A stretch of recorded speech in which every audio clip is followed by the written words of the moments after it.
INJ could literally rocket at any minute, and I want to talk about that right now. I'm going to start by looking at the technical aspect uh, for INJ from the daily perspective, and I want to start off being 100% honest. I've made videos on 6 to 8 to 10 different crypto coins that I follow. Injective, I have never made a video on this. This is my first one.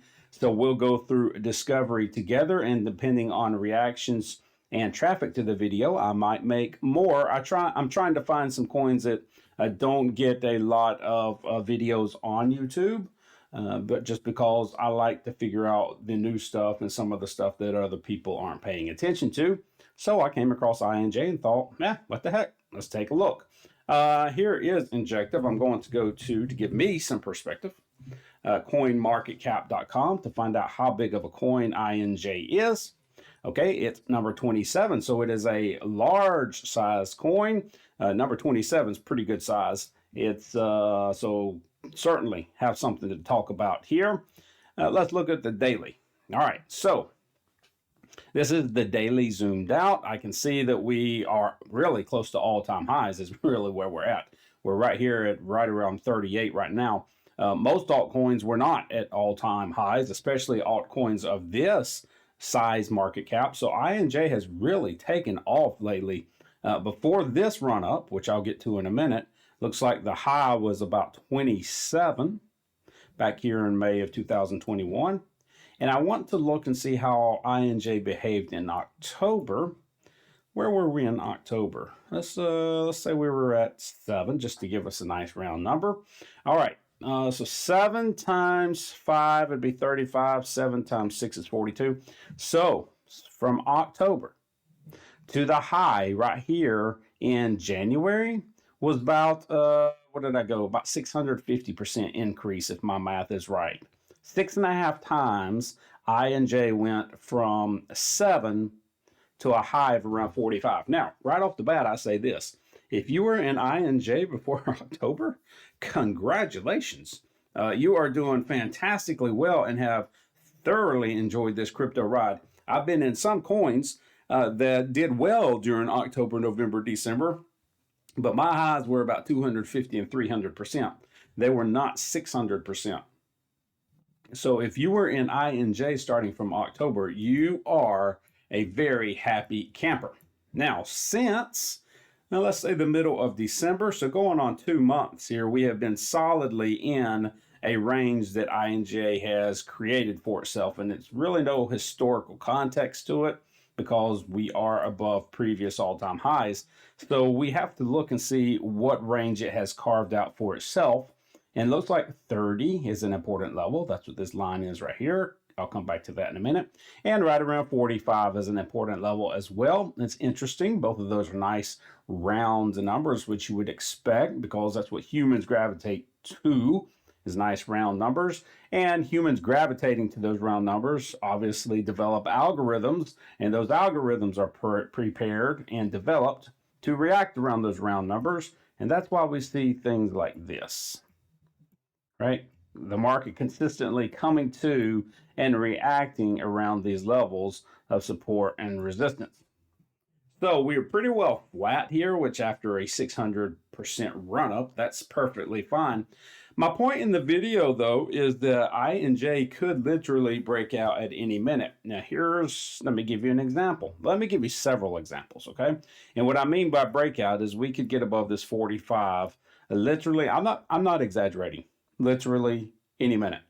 The way Bitcoin is taking off and has taken off, by the way, it is also wrestling with its 52,000 level resistance area here. It'll be interesting next week to see if we can break above that. But the way Bitcoin has taken off since January, it is just pulling these other coins up. And it's kind of like, this is what I compare it to, kind of like these altcoins are running down the conveyor belt, and occasionally one gets picked up and is beamed up, if you will, and it completely rockets for seemingly no reason at all. VET, the one I was telling you, I think I mentioned VET in this video. I make so many videos, but VET is one that I am in, And I mentioned on a video that it had to get through this level here, this blue level of 0.033 to 0.035. Now, this is lucky. I mean, this is just not because I'm brilliant. It's just happened this way. When I was making that video, it was on this day, and I had a green bar, and it had wicked up, and there was a wick, and the green bar had actually come back down here, and it was the middle of the day. So I had a small green bar with a wick on top, and I said, look, if we can close above this, we've got a chance to take off. Well, when I meant by chance to take off was meant to hit this most recent high. But instead, it went up 40 and 50% in a matter of about 2 to 3 days. Okay. Again, that was just luck. It wasn't brilliant observation. It was just, look, if you're in the game of vet, this is what you watch for, and it could literally take off. That's the way I feel about INJ. It's like if you're in INJ, there is absolutely nothing stopping it from it being the next coin that is picked up. It just needs to continue to hold, and you need to continue to be patient, which I'm sure you have no problem being, sitting on 600% gains. Just stay in the game. Stay patient. With Bitcoin doing what it's doing, it's just a matter of time before these coins continue to run up. Look at some of these other altcoins that are breaking their levels. ADA, it needed to break 0.6. It did over the last 2 or 3 days. It's above 0.6 now. I've already mentioned VET. DOT had been sitting, needed to break this red level right here of 7.3 to 7.6. It has broke it. Matic is another one that is literally wrestling right now as I speak with this 1.0 level. It broke its level. ICP is trying to do the same. But INJ is the one I'm trying to get back to. Needs to just creep on up there and be a candidate, really, for breaking its level and then moving higher. It's just a matter of time before it will, because I believe Bitcoin over time is going to continue to move up clearly. Now, we do have the halving coming up in Bitcoin, right? And that's, last I saw, was estimated to happen on April 20th. Historically for Bitcoin, before the halving, we have kind of a retrace, a run up and then a retrace before the halving. And that retrace can be pretty big. It could be 20, 30, 40%. Historically, we're not going to lose 40% in Bitcoin over the next month. We're not going down to 30,000, not in this environment. But if Bitcoin travels its historical path, it could do something like this and eventually lose 10 to 20%, which would put it between 40 and 45 before the halving, right? And then range a bit and then take off is generally how that works. That's historically. The difference we have now is we've never had these ETFs approved that were approved back in January that are literally allowing hundreds of millions of dollars to flow into Bitcoin every single day, which has been the exact reason for this run up.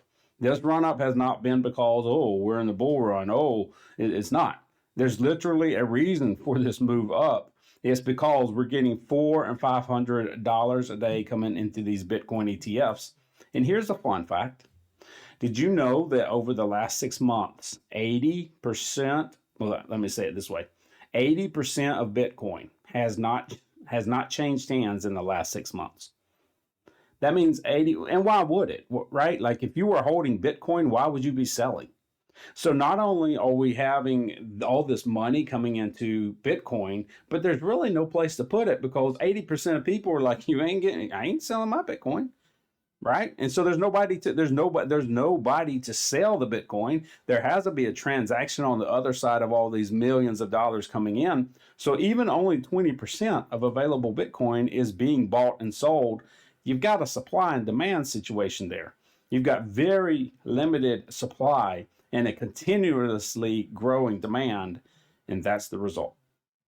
So we'll watch Bitcoin and see, are we going to get this slide down that has historically happened before altcoin or before halving, or is the supply demand going to keep Bitcoin up here? I don't think we'll get a complete answer next week, but it's very interesting here to find out if next week we're going to stay above this 52 and if we can break above it, because it has definitely proven. I have too many squiggly lines. You can't even see the price anymore. It has definitely proven here the last few days that this is a level we need to be watching for Bitcoin. All right, so that is INJ. Hope you enjoyed the video. I'm going to keep a watch on INJ. It's a new coin, like I said, for me, but I'll consider making more videos just depending on kind of what kind of reaction I get here, if people are watching it and care enough about INJ. So stay with me, and maybe I'll make some more here pretty soon. In the meantime, y'all take care.